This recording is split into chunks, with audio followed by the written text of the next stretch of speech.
ഈ ലോകത്ത് ഇഷ്ടം പോലെ ദൃശ്യമായതും അദൃശ്യമായതും ഇഷ്ടം പോലെ കാര്യങ്ങളുണ്ട്. ഈ കാര്യങ്ങളെ പറ്റി അറിയാനുള്ള ശ്രമമാണ് യഥാർത്ഥത്തിൽ എന്തെന്ന് പറയുന്നത് സയൻസ് എന്ന് പറയുന്നത്. For the sake of convenience study പഠനം എളുപ്പമാക്കാൻ വേണ്ടി സയൻസിനെ നമ്മൾ മൂന്നായിട്ട് ക്ലാസിഫൈ ചെയ്തിട്ടുണ്ട്: physics, chemistry, biology. By using the language called mathematics. Mathematics എന്ന് പറഞ്ഞാൽ സയൻസിന്റെ ലാംഗ്വേജ് ആണ്.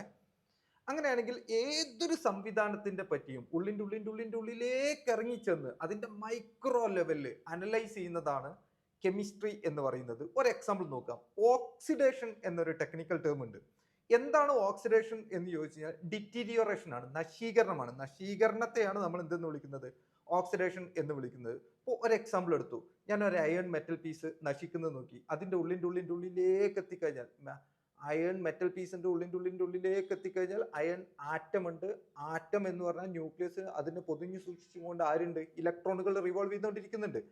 അത് ആ ആറ്റം നശിക്കുക എന്ന് പറഞ്ഞാൽ അതിന്റെ ഇലക്ട്രോണുകൾ നഷ്ടപ്പെടുകയാണ്. ആ ഇലക്ട്രോണുകൾ നഷ്ടപ്പെടുന്നതിനെയാണ് നമ്മൾ എന്തെന്ന് വിളിക്കുന്നത്? ഓക്സിഡേഷൻ എന്ന് വിളിക്കുന്നത്. അപ്പൊ ഏതൊരു സംവിധാനത്തിന്റെയും ഉള്ളിൻ്റെ ഉള്ളിലേക്ക് ഇറങ്ങിച്ചെന്ന് മൈക്രോ ലെവലിൽ അനലൈസ് ചെയ്യുന്നതാണ് യഥാർത്ഥത്തിൽ ഏതെന്ന് പറയുന്നത് കെമിസ്ട്രി.